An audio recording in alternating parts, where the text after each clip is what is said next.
No, dobrý den, přátelé. Dneska, víte, žádný nebůh, dělat se musí. Chlastat se furt nemůže, víte?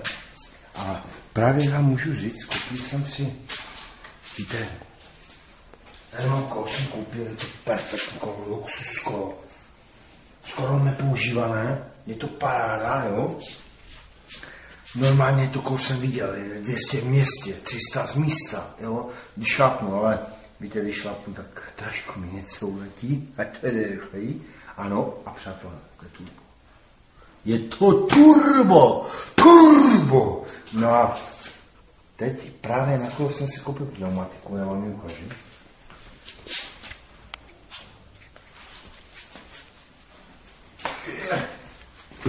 A to hodně kouří má.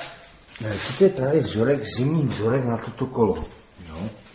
A s tím vzorkem to pojede samozřejmě. Jo?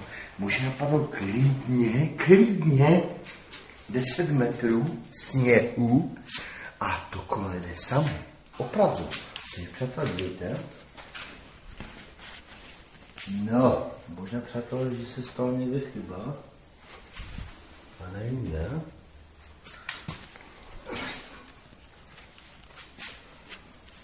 A tož kurva, ty cigani mi říkali, že to je na to kolo. Já jsem dal za to 2000. Tož, je to možné? Já se ptám, říkám, hej Gadžel, to máš kolo? Na kolo? A on mi říká, hej Gadžel, to máš na kolo.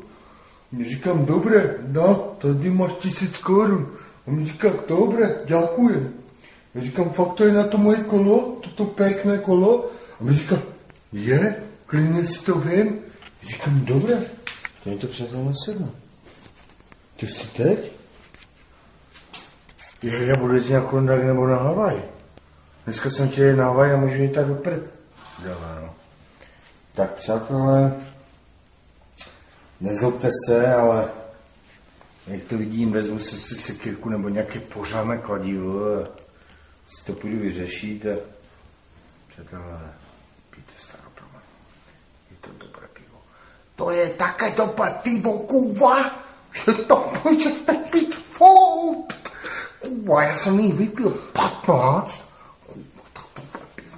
Ani břucho mi nenarostlo. Je také malé, pěkné.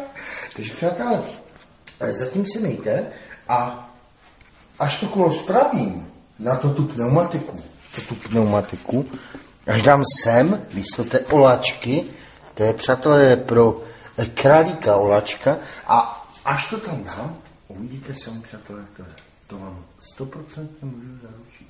Zatím si mějte přátelé nádherně. Jima Fuk,